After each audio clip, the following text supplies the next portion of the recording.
Notice, this Midweek Mini was recorded several months ago and may not be up to date with current events.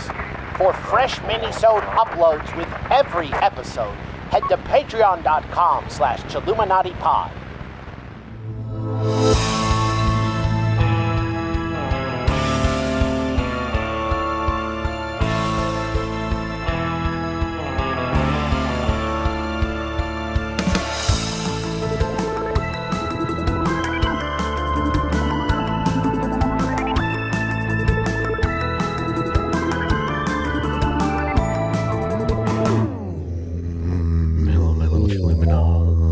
Welcome back to the mini-sode. What's up? How you doing?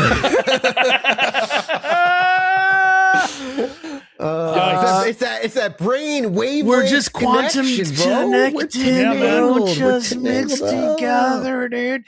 I am delirious because I'm like sunburnt from heat stroke from the desert. I'm dead. You guys just beat RE9. You guys had a long couple days. It's been a great day. I found a story the other day that tripped me out so much, and I bookmarked it because I wanted to read it on the show, but I was on my way to Phoenix in a car when I found it, so it was really weird. Bizarre one. So here we go. Okay. This one's called Wrong Clothes, Extra Shoes, Missing Birthmark. My mother said I wasn't her son. Hi, everyone. This is one strange thing that happened to me over 35 years ago. When I was 6 years old, I got lost for 2 days. This happened in the countryside while I was spending all summer with my grandmother. I cannot remember much from the time I was missing, but I remember what they told me I had said at the time. I used to sleep in the room with another 4 kids. One was my brother, and the others were my cousins. Another 3 people slept in the house: my grandmother, my uncle, and my aunt. Sunday morning, my grandmother and my uncle woke up very early to feed the animals and prepare for church. At 7, when they came to wake us all up to go to church, I was not there. My shoes were there, and only the t-shirt and shorts I was wearing were missing. They called the police and my parents, who were living 700 kilometers away. They searched with dogs, but found no lead far from the house. 2 days later, after 2 days, I was found in a forest 11 kilometers away by some hunters. They took me to the police station in the next village. And they brought me, it's about 7 miles, and they brought me to the other police station in the village where my grandmother lived. I was not dirty or hungry and not even scared. I had a book in my hand and my clothes were way too small for me. They had to cut off the shirt I was wearing because I could not get it off. I was the same, but my clothes were not my size. Huh? Most disturbing was the fact that I was wearing shoes when they found me in the woods, but I had my original shoes at home. A few years ago, my nephew became a police officer and found the files. He sent them to me. This is pretty much what I had told the police. I told them that I came from home. This is pretty much what I told the police at the time. I told them that I came from the school, but I was too young for the school. I told them that they taught me to be me. They taught me who I am and how I am. I was sleeping in a room with many kids, boys and girls, and we were eating vegetables. On the windows, we saw only water, like under the water, but with no fish. All the teachers there looked the same, and we called them just teacher. Every child had been given a name and had to learn about his new life and family. Apparently, they showed us on screens pictures of the families we would join. The book in my hand was printed with photos of my family, close relatives, family friends, neighbors, and even the personnel and kids from the daycare where I was going. I knew all the names of these people, but not personal details about any of them. I was in the police station 2 times, and another 3 times they came and questioned me at home. They have a total of 7 hours of questioning on audio tapes. The next part is probably the most unsettling in the story. When we came back to my grandmother's house, my mother said that I was not her son. She saw that my birthmark on the left ear was missing. It was a pretty obvious mark that she had refused to have cut at my birth. She had made a big deal of it and even went back to the police with pictures to prove I was not her child and to make them search for me. They didn't take it seriously, but filed her report at the time. My grandmother used to have 3 dogs around the house that did not recognize me anymore, and my uncle was forced to cage them for a while. My parents took me home after 3 weeks, but my mother was not happy about it. 2 years later, my youngest brother was born, and he was born with the same birthmark as me. One day, when I was playing with him, my mother told me my first son used to have the same birthmark as him. 2 small grapes hanging on the left ear. That's some trauma. Where did this story come from? It's on Our Paranormal. That's so, yeah, I don't know. That's like such a, that would ruin, that would break a child forever in so many ways. Right. I remember many times she was asking me, "Who are you? Where is my son? Is he okay?" She took care of me, but she was cold. She never attended my graduations, even when I was first in the class all the time. When I went to college in another city, she threw away all my stuff back home, and my room has been empty since that day. There is no picture inside the house with me, only of me before the disappearance. I don't know if that affected the way I am, because sincerely, I was not bothered too much about that. I was feeling like an intruder anyway, and I never had the need for a home or a friend. When I finished college, I got into the military and became a pilot. I served for 15 years, and then I quit. The best time for me is flying and boating. I like to be alone and to be quiet. My social skills come alive only when I drink alcohol, but I'm not much of a drinker. I'm not special in any shape or form. I am living a normal lifestyle. I did not change the world for the better or worse, but I have a feeling that I don't belong anywhere. So, why the change? Why would someone bother to replace him with me? But maybe he was the special one. Maybe he is somewhere doing big things while I'm just a replacement piece in a puzzle that didn't even need that piece to work perfectly fine. There's actually more to this story, but I didn't want to make the post too long. Over the years, I tried to investigate it myself after my nephew sent me the police file. I asked questions, searched for records, and tried to understand what really happened during those 2 days. But many things are difficult to verify.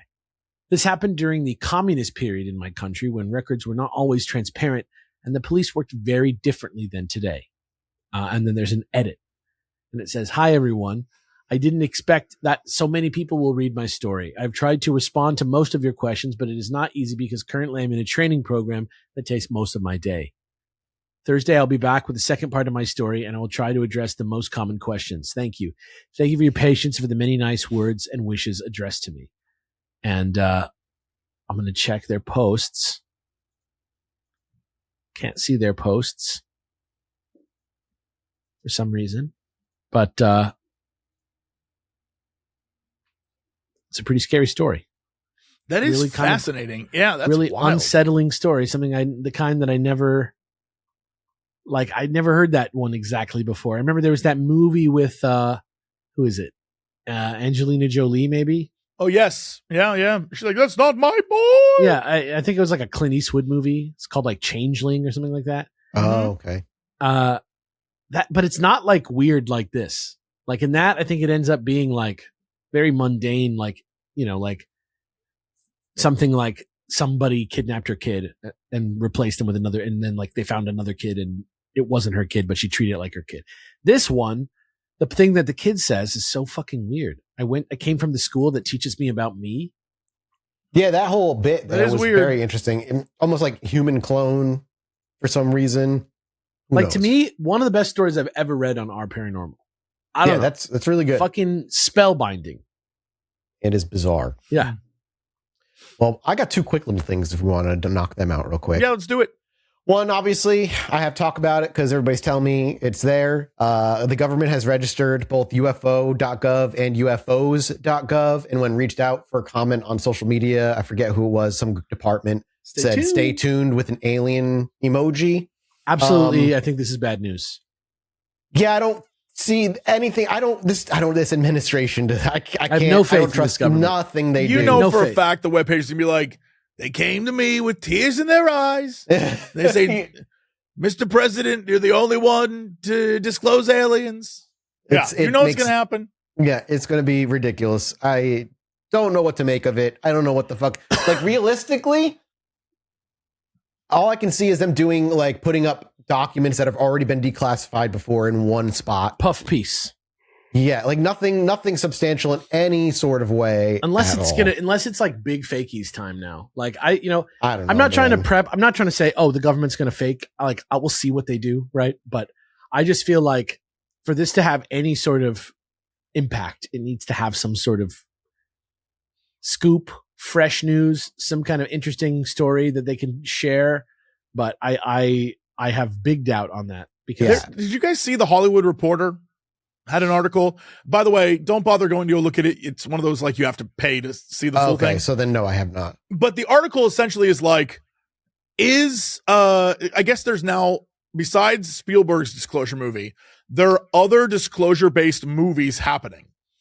And the recent quote from Spielberg saying he believes not only are they real, but they're among us. Yeah, well, apparently a lot of studios are investing now in disclosure-based movies. And everyone, the Hollywood Reporter article is literally about like, is this a sign of like something changing?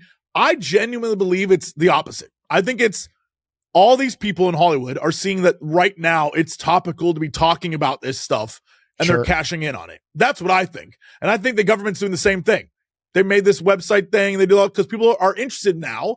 And so they're like, well, let's cash in on the interest. I don't think it's them being like, yes, we know things and we're going to tell you in our movie. I promise you Spielberg's not going to disclose that aliens are real at the end of the movie. It's not going to happen. No, absolutely not. No. Absolutely not. But the conspiratorial take is the Hollywood movies are preparing the general psyche of the population to be less Didn't I surprised. say that on the first episode of Chilluminati, though? It's also MJ12. Like, it's in the MJ12 documents. Like, that whole thing is like, we soften it by introducing them in pop media more, and then when they finally... This is cyclical. We've done this before. I agree with you. In the 90s, we had alien movies a bunch. In the 70s, we had a bunch of alien... It just keeps happening again and again because that's like...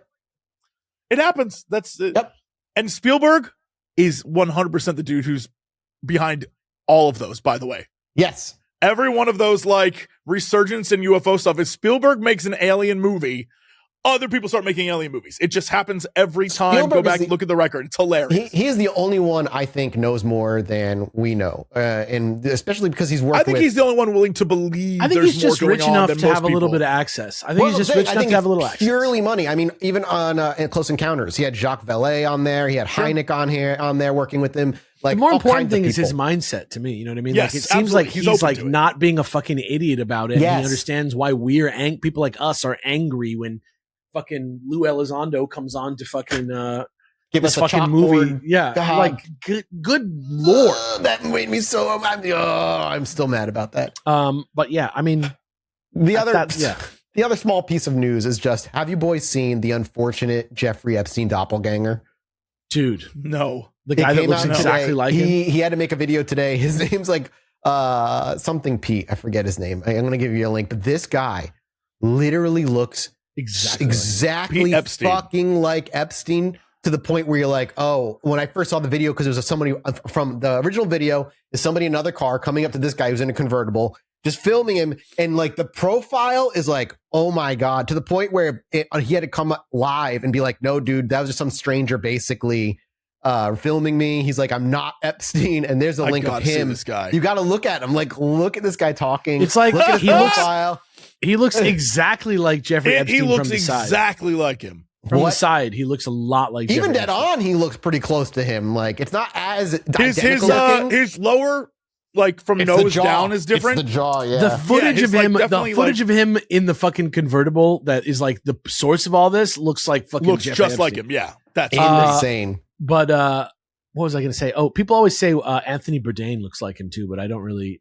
I get what they mean, but I don't really. I see. Yeah. People say he looks exactly like him, so I'm always like, no, he doesn't. No. I would not mistake Anthony Bourdain for fucking Epstein ever. What's his name? What's this guy's name? This is so funny. This guy said, "I'm Palm Beach Pete," and all the comments are like, sure, Jeff."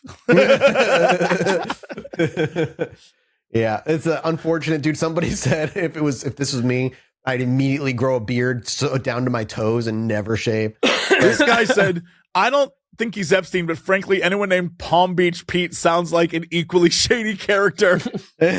Palm Beach Pete. He's obviously not Epstein. No, clearly not. But what a crazy, unfortunate time to be so looking funny. like him. Amazing. Jesse, do you have anything to take us out of here? I got two little quick boys that I felt were very interesting. The first one is, again, it's from the Daily Mail, so, take it with no grains of salt. Or 1 grain, I don't know, whatever the minimal amount of grains you should take with something that could I'll be. have a grain. I'll have a grain here or there. But an article says a Roman artifact was discovered in the Americas, and this could shatter New World history as we know it. Apparently, a Roman artifact was discovered. It's known as the Tecoxic Calihuaca head. Boy, I hope I said that right. It's discovered in 1933 inside a pre-Hispanic burial beneath multiple intact layers. And this head, they claim, and I will send you an image, you can just see what it looks like. This head, they claim, is one that is Greco-Roman featured, and the archaeologist who found it said that it dates back to the Roman Empire around 200 AD. At least that's what they're saying. But the burial site itself is from the 15th century. So again, there's time discrepancies. But what I found interesting about this is them saying it upsets what we know about the foundations of the Americas, because any history teacher, and as a former one, I can tell you that not only do we have the history of the, I want to say the Aleut people, which came across the Bering Strait and the Bering Sea into Americas in like 2000 BC. There's the ancestors of the Navajo who came in like 8000 BC. The ancestors of like the Sioux and the Comanche and the Aztecs and the Mayans and the Iroquois, and there's a bunch of others I'm forgetting, were like the land bridge that we all think of when we think of the land bridge across from Russia to Alaska. And then you have Norse Vikings. Leif Erikson is a known story. You have the Polynesian people that came here. And then finally Columbus's ass came over. And I think it's just it's like a very European centric vibe of like, nothing was happening there until Columbus rolled up. And it's like very clear. So much. Hell, there's even books now being written about the Chinese treasure fleets finding the Americas in the early 1400s. Yeah, you never fucking know. Like, who knows? Yeah. Who knows when some guy just decided to go? Once the ships were invented, you might as well write it all off. There are people who left. Yeah. There are people who went on voyages, and many of them left with no intention of ever coming back. They weren't like Columbus where they were trying to trade shit. They were trying to escape some nonsense and found a new life, and they just stayed there. Yeah. No, it makes total sense. Like that this shit would happen, that we'll eventually discover all right, this. Sure. Yeah, okay. But it doesn't shake the foundations of anything. Yeah, I just thought that was silly that they're like, it will change everything we know. But speaking of changing everything we know, this one's great. So we are finding even more asteroids and meteors in space that have all the building blocks, not just 1 or 2, all 5 building blocks of DNA. That's awesome. So, we just found another one. This one is from, it is the Ryugu asteroid. Nice job. And basically, all the nucleobases for DNA are there. And it is one of those things where we sent, a little guy up there and dug stuff up and brought him back. And it looks like there is stuff there that is the building blocks for life.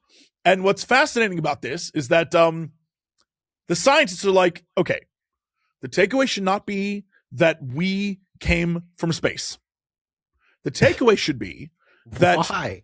Well, because they're saying that there's no evidence of that. Like an asteroid hit us and then we came from space. And we're like, but what they do say is what this should tell everyone is that the building blocks for existence, at least the way we understand it, are everywhere in the universe. That's what I'm saying. That's what makes sense to me. Is like, what if life is a lot more common than we could possibly imagine? Because if the building blocks are common, then it would be everywhere. It doesn't have to be fucking bipedal or conscious life. Yeah. Anything from a single like celled organism to simple animal life, like. If the components are always out there, like we're finding it, of course right? We're gonna. Then of course the jump. I guess the jump shouldn't be, but there should be a larger assumption, maybe that life is probably more common than we typically thought it would have been. If there are things feeding off lava at the bottom of the ocean, if there are things in nuclear wastelands eating there is now a thing that eats plastic. Yeah. What about Mars? That's what I'm like. There's we found shit, didn't we? The potential for life everywhere, and just in forms we may not truly understand. But so they're saying, if there's multiple, because we got it. What was the other comet that the Bennu, the other one where we found all 5 blocks for? They're like, that's 2 separate things that we found, and we're just starting to explore this stuff, which means we're a tiny speck and a tiny speck and a tiny speck, and we're finding it. Yeah, potentially we're on the ass end of this of this galaxy. The potential for life out there is massive, and I honestly like the idea that look, don't get caught up in the we're space people. Get caught up in the fact that there definitely is space people. There's life. Yeah. What if life is a rule of the universe, just as part of its career? I think it's beautiful. It feels very much like it is, right? Doesn't it? Yeah, it does. It just feels like everything the universe is doing. It's just like it leads to experience and existence of some form. Seems pretty unlikely that we would. I have a hopeful attitude of other life. Yeah, I have a more Vulcan coded attitude of hey man, we're all together in this great tapestry of the universe, and I love that. I think that's great. And honestly, I know people are scared to death. Not me. Fuck it. Let's go. I bring it all on. I want this. Love it. Yeah, I would. I want this. You and all your other parallel Jessies. All of them. Yeah, all my little white blood cell Jessies would be like, come on, let's go. Yeah. Delicious. Delicious. Well, thank you all so much for listening and joining us here. This mini-sode at patreon.com/Chilluminati pod. We'll be back next week with a brand new one. We appreciate you. We love you. Goodbye. Bye. Bye.